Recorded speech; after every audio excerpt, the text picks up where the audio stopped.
Beware of spoilers, you have been warned. Riverdale was a once very, very popular show. Like many shows, somewhere halfway, it got really bad really fast. It may have started out phenomenally, but never stuck the landing and was hanging on for dear life until its end. Now, this was the extent of my knowledge going into the show. I've now seen the show for myself. Yeah, my observation before watching a single episode was correct. I have a lot to say. Season 1.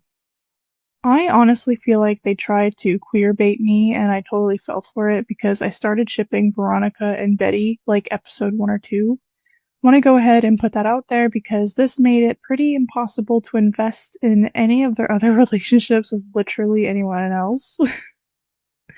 That being said, the actual gay, Kevin Keller, best character.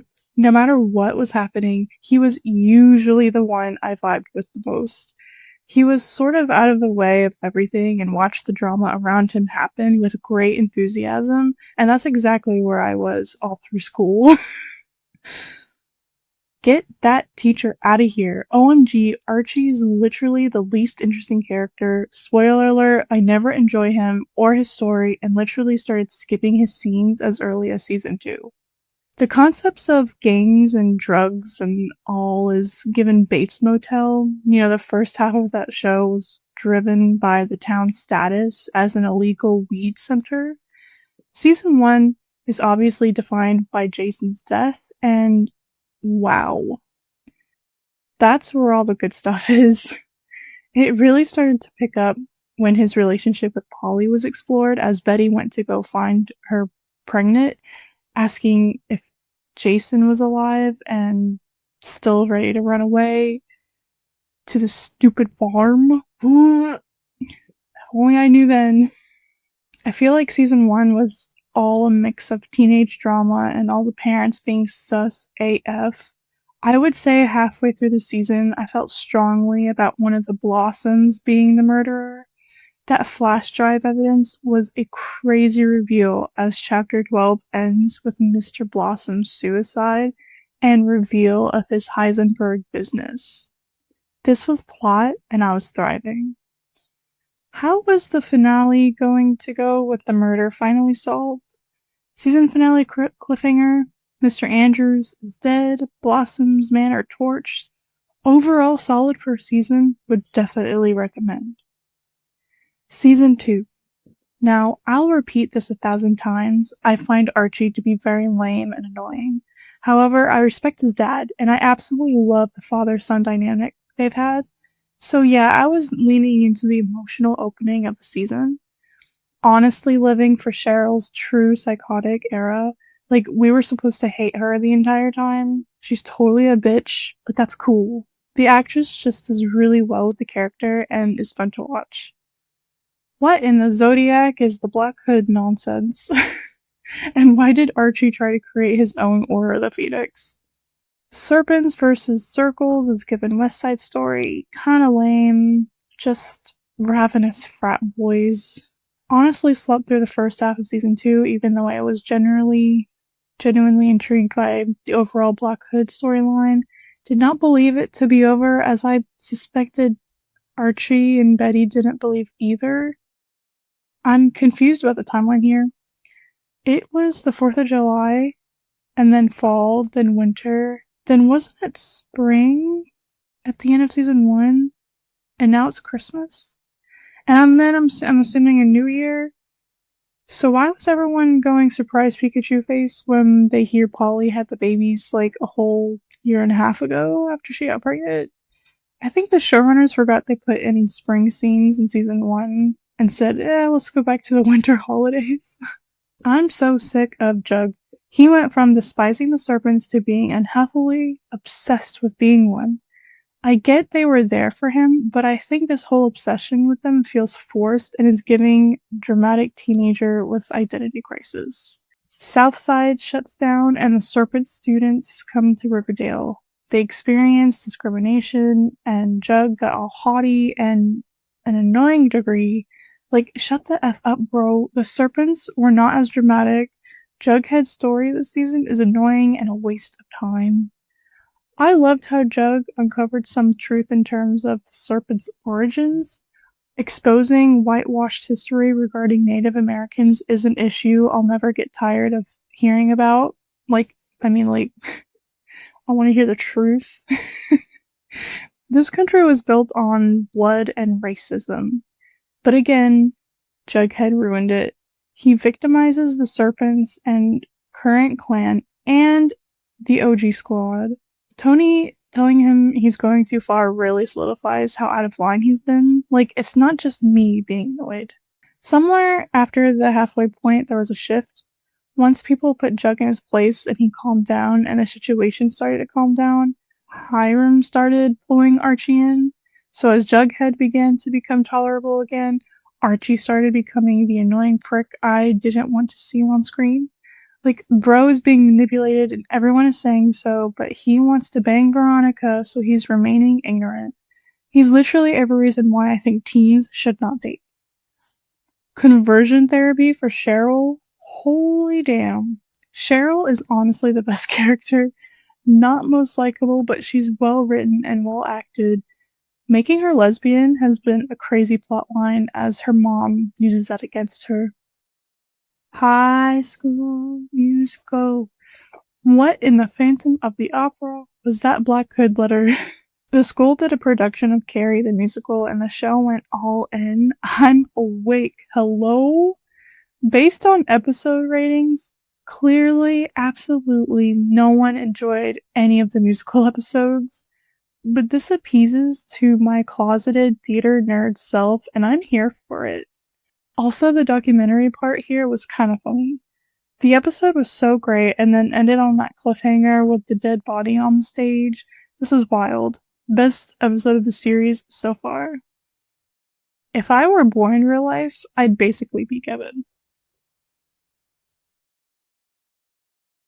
Veronica spent the first season trying to separate herself from her dad's corruption. Jughead spent the first season not wanting to do anything with the serpents or his dad. Their change of hearts in season 2 just felt forced and against their own set values they established in the first season. Then when Veronica changed sides again, that felt forced too. Did not feel authentic, like it was just for plot. I'm tired of these teens taking things into their own hands. Like, you guys are not Dumbledore's army. Every teenager on the show has such a naive mindset and are so often overdramatic.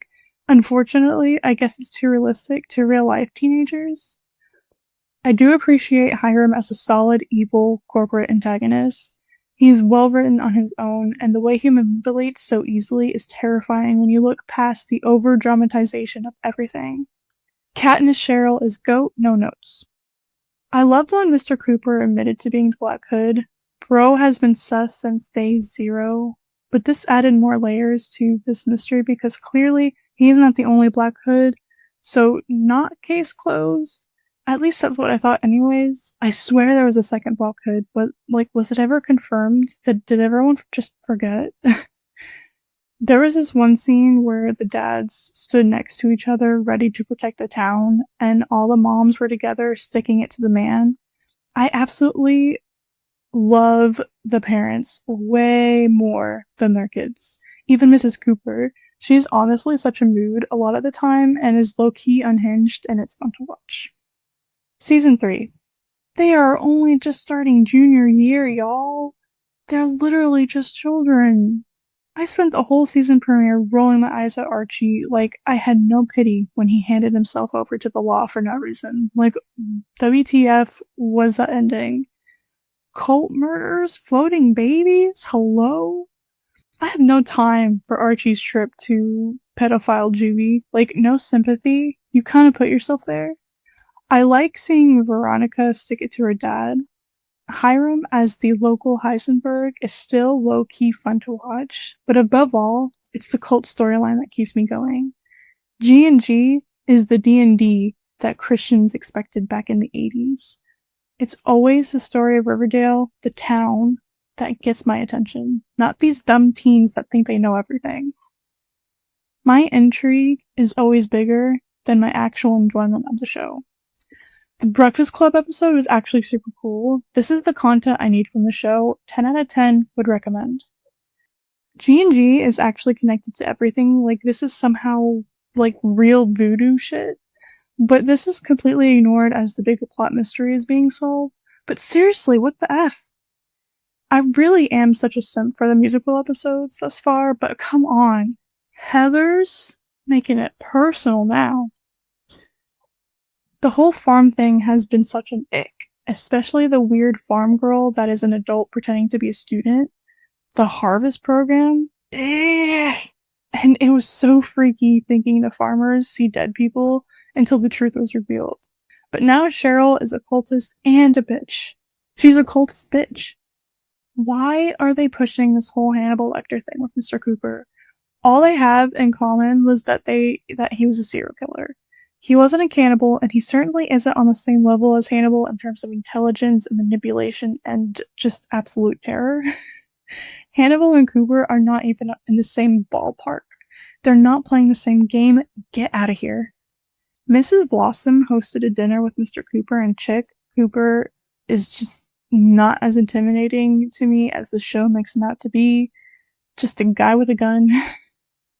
I guess the Mrs. Blossom reveal was very obvious through the season, but honestly, I just thought it was too obvious for her to actually be the game master in all of this. Chick being a replacement Jason is so messed up. But where is Jason's body? There is still some sort of supernatural element constantly being ignored, like the floating babies and the G&G parallels conspiracy. We never talk about that. What? The menu Most Dangerous Hunger Games at the Blossoms was cool for like 5 minutes. But who was the original Gargoyle King? Did we ever found that out? Like, where was I? I want to take a moment to mention one of my favorite scenes. Archie asks Hiram if he's the Goblin King, and Hiram looks perturbed, stands up, and aggressively says, "I'm not a 15-year-old nerd." And that line delivery lives in my head rent-free. FBI agent Chris is the son Mrs. Cooper got rid of all those years ago. Bombshell reveal. Was really hoping this would end the Betty and Jug thing. I like them together platonically, but I never ship them, and Chris can literally say, "Oh yeah, my siblings are dating each other." Ugh, can we just, please? Overall, season 3, so much better than 2. I would have quit after 2, but decided to give 3 a chance, and if 3 wasn't good, I would have walked away completely, but I actually enjoyed my time and thought the writing was on point. Season 4. Alright, I'm about to go Karen on this show, alright? If you don't want to hear it, leave now. There are only seniors just now, which means Jason was a freshman when he impregnated Polly, who I guess was a sophomore or junior, or who even knows. And he didn't even start sophomore year when he was murdered. It's so annoying how a bunch of 15-year-olds have taken over the town. Teens always think they're already adults, and when they're not, it sucks to be on the other end of that, but this show glorifies it and I hate it. Not to mention the show sexualizes teens. Like, Cheryl was shaking her ass in booty shorts as captain of the cheer squad at 15. Not to mention all the sex they have with each other. Like, I know teens have, I had friends in high school that were pretty active, but like, was this really considered realistic?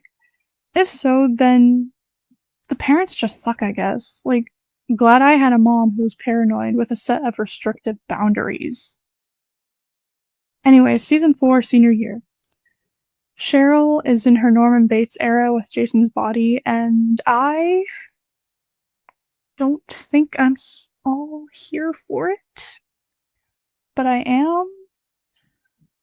Tony is such a real one for putting up with Cheryl's mental instability. She accepted him at the dinner table, helped rebury him, then allowed him to be unburied again. Like, what the F? Such an out-of-left-field side story, and I'm living for it. Rip the guy who played Mr. Andrews. Seeing the character go is such a huge loss for the show, as Mr. Andrews was such a significant force in Archie's life, as well as the town of Riverdale itself. But knowing the actor died is heartbreaking.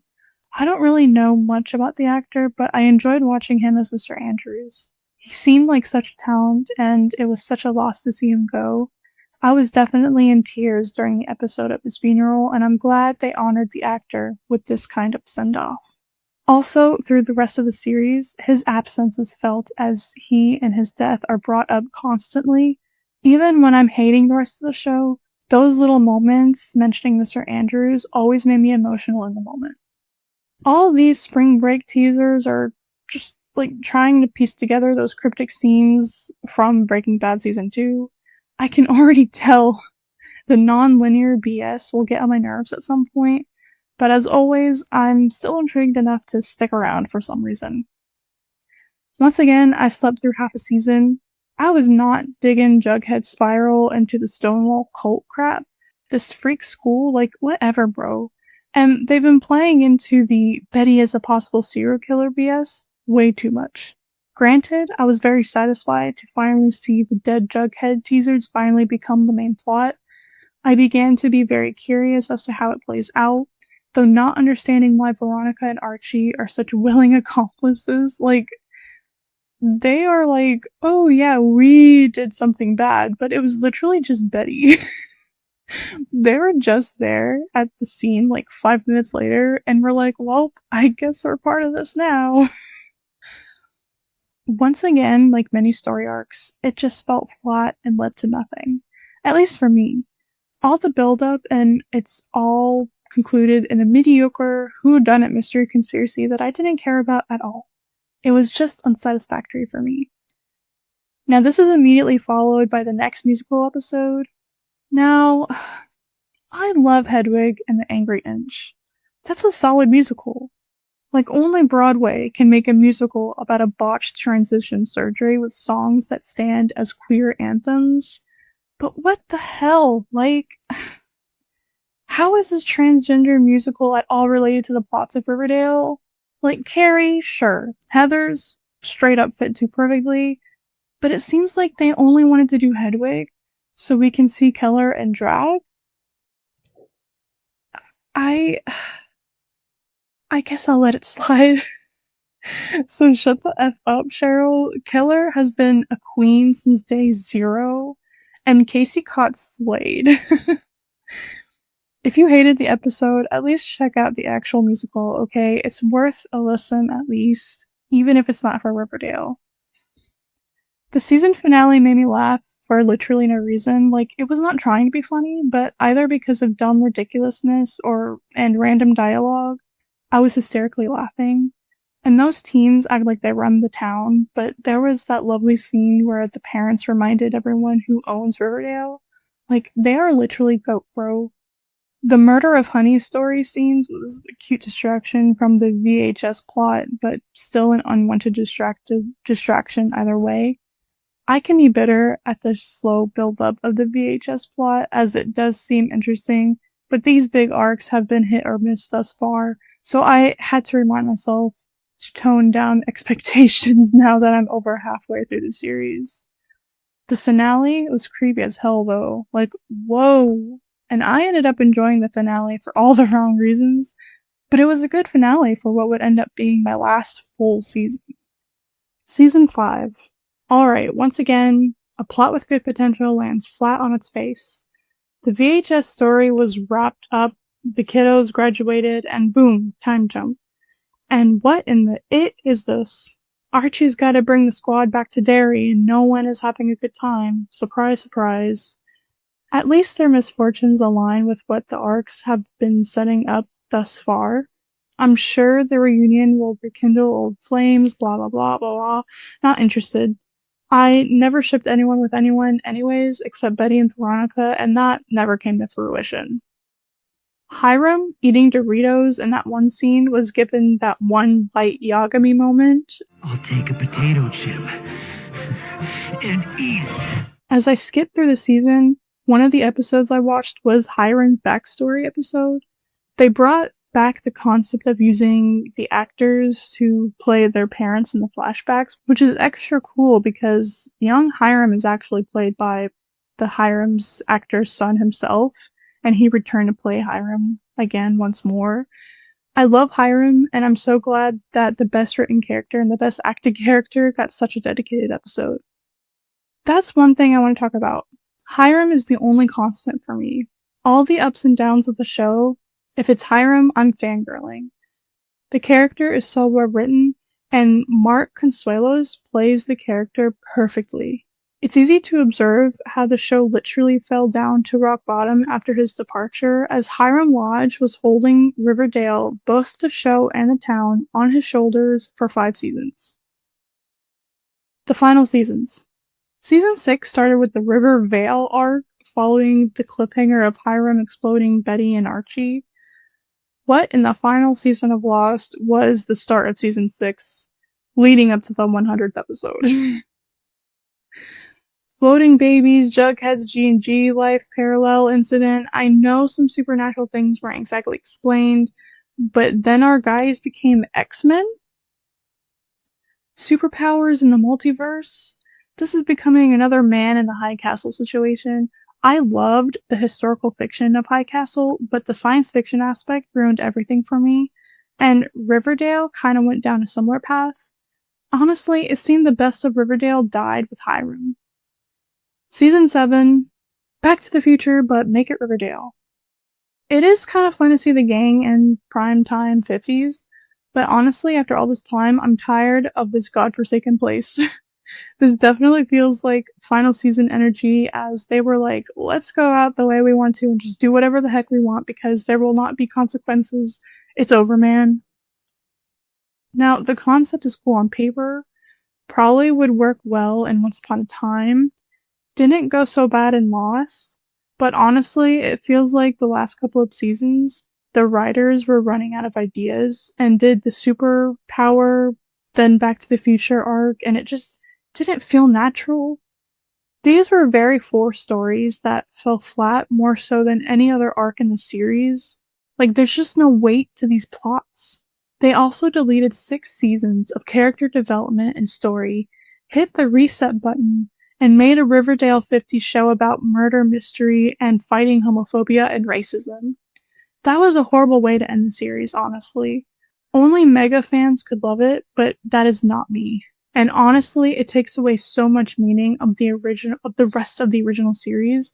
Like, no character got real resolutions to their arcs because the time heist reset button made nothing matter, and that sucks. Final thoughts. Hiram, hands down, is the best. Loved his dynamic with Vanessa. He was the closest thing to Heisenberg the show will ever get, and it just worked. Cheryl, the super bitch, we love to hate but also love. Mrs. Cooper, unhinged and was always a mood. Mr. Andrews, R.I.P., you were the best of them. Archie, bye. Jug, I'll never say no to a Sprouse twin, but Jughead was hit or miss. Veronica and Betty, still ship them. We'll make them in The Sims for sure. Outside of their relationship dramas that I didn't care for, they were solid characters that I enjoyed to watch. But that Kevin Keller, ooh, boy, he just does not miss. Even when he was going loony with the cult, he was still my favorite. Goat, queen, all of the above. While this has gone down as one of the shows I hate the most of all time, there was still some quality writing here and there. I think that's what obsessed me most, is because I saw the potential. Some phenomenal episodes caught me off guard, and after enjoying them for a minute, I'd get angry and think, why can't the whole show be this good? There are also a lot of great characters portrayed by brilliant actors, and poor writing was often wasted on all of them, except for Hiram Lodge.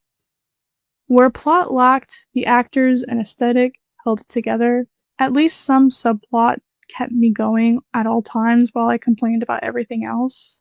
And Pops was really just the place to be. But yeah, don't waste your time on this show, TBH. Logan. As I mentioned before when talking about X-Men, skipping The Last Stand, ignoring the existence of the Japanese Wolverine movie, and watching Logan immediately after all the quote-unquote canon X-Men films, is the best way to incorporate the X-Men into your Marvel marathon. Logan itself displays an arc that just seems so disconnected from literally every arc seen in the movies thus far. This is the one and only complaint my X-Men expert friend has on this movie. So just assume the governments of the world continued discrimination and genocides, and now, here we are. Old Man Logan with a crazy Charles Xavier. Given humanity's reputation, this is not too hard to believe, no matter what X-Men movies you consider canon. I also recommend watching First Class, then X-Men, and X2, then Wolverine Origins, start the MCU for a little bit, then watch Logan and Deadpool films in the release order from there, ending an MCU marathon with Deadpool Wolverine. I have done this with my last Marvel marathon, and I had a pretty good time. Now, the movie itself, yes, it's as good as everyone says it is. It's given The Last of Us, but with Wolverines. With the intention of this being Hugh Jackman's departure from Wolverine, the tone is somber. It was never meant to be a high-action superhero flick. This was a character feature. This is Wolverine at his lowest, a dying man honestly ready to die. But then Laura comes in. Children are always a symbol for humanity and hope for the future and all that, and that's what Laura becomes to Xavier and later Logan. They Joel and Ellie their way to North Dakota, and it's an emotional journey. Daphne Keane really made an impression in her film debut.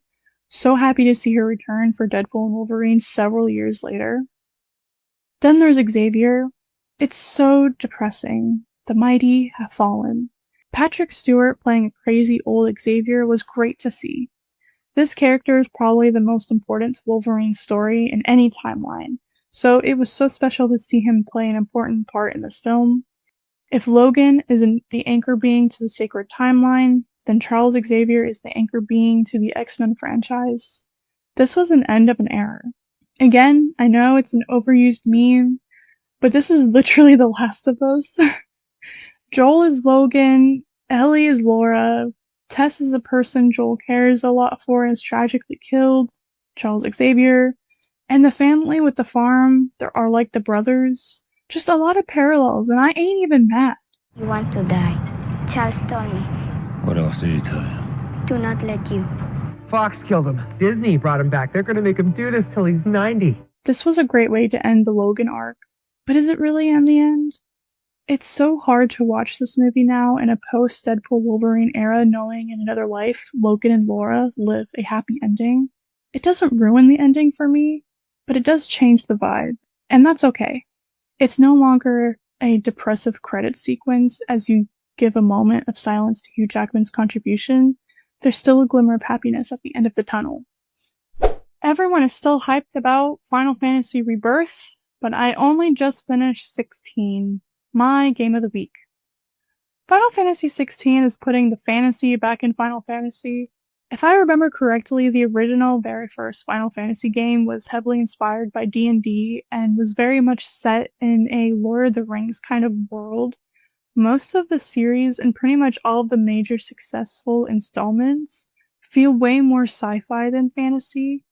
The series goes back to its roots with Final Fantasy XIV, but Final Fantasy XVI is the first main RPG title that set itself in a medieval Game of Thrones setting like 14, and it makes 16 so unique for this reason. The world building here is absolutely insane. First of all, the world design is top tier and beautiful and fun to explore.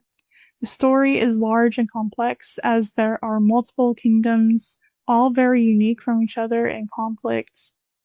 The active time lore feature was such a good idea to help introduce or even remind you of important and minor pieces of lore as you traverse over 50 hours of gameplay accompanied with a large and complex story. Final Fantasy has been known for its use of summons, but thanks to the concept of dominance and icons, we are the summons. We are fighting the summons sometimes as summons ourselves. These fights are the most memorable and cinematic in the game. Clive is a solid antagonist, edgy, tragic, love the Clive and Joshua dynamic. However, it's interesting how the party system is used in 16, or rather the lack of one. 15 with Noctis was just Noctis and his boys. 7 with a hardcore squad. 6 with its whole damn ensemble of like 12. Then there's 16, and it's just Clive and his dog. I'm not mad, but it's just an interesting choice the devs made given how most Final Fantasy games are held up by their brilliant ensemble cast of characters and the party system that includes them. Overall, solid game, but now it's time for me to really get into 7 Rebirth.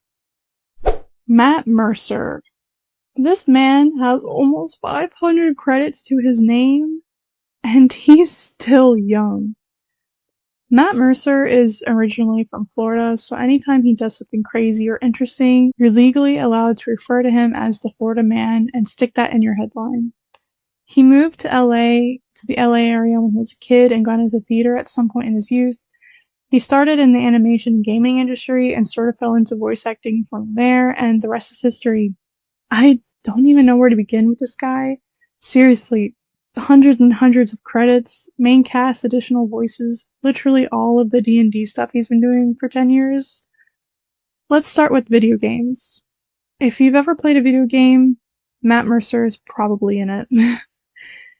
Destiny, Fire Emblem, Skylanders, Tales of Xillia, Monster Hunter, LEGO games like Star Wars and Avengers, Pillars of Eternity, No More Heroes, Resident Evil, Metal Gear, Persona, Guild Wars, Street Fighter, Saints Row, Professor Layton, Far Cry, Brutal Legend, Infamous Second Son, Diablo, World of Warcraft, Shin Megami Tensei, Halo, those Middle-earth games, Xenoblade, Call of Duty, Nier, Mortal Kombat, Smash Bros, Titanfall, Fallout, Death Stranding, The Last of Us, those new Star Wars games, Red Dead Redemption, Baldur's Gate 3.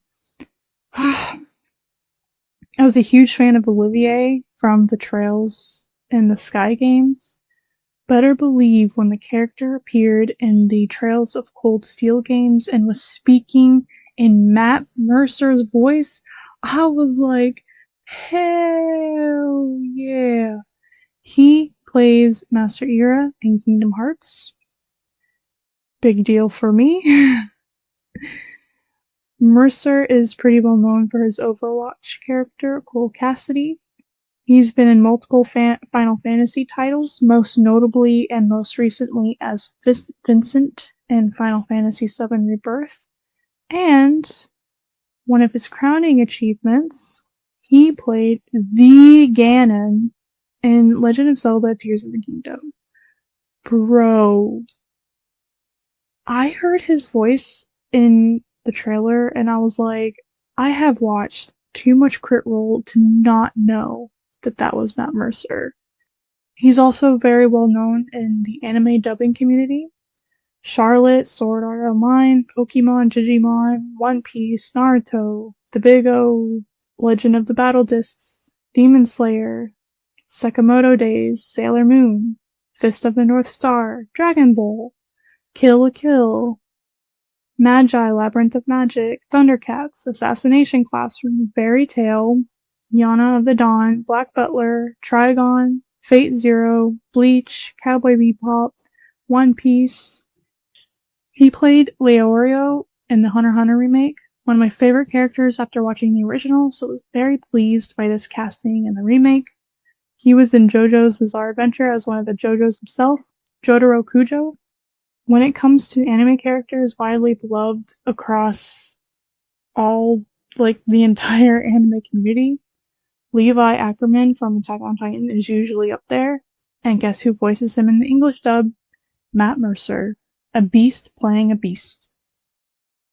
He's done it all. Games, anime, animation, but one thing that stands out in his legacy more than anything, Critical Role. In 2015, Matt Mercer was just dungeon mastering his friend's D&D campaign at home when they were asked to film their sessions on Geek and Sundry.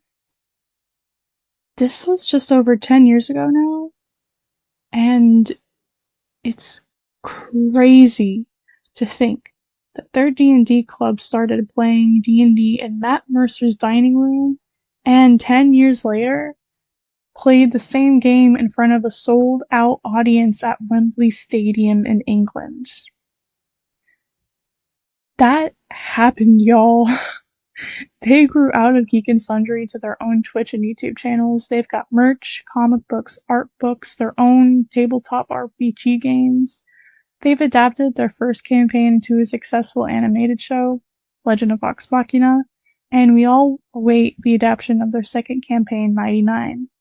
Critical Role, as a whole, has inspired me to dabble in some role-playing, but Matt Mercer's ingenuity and enthusiasm made it so hard for any other DM to match him.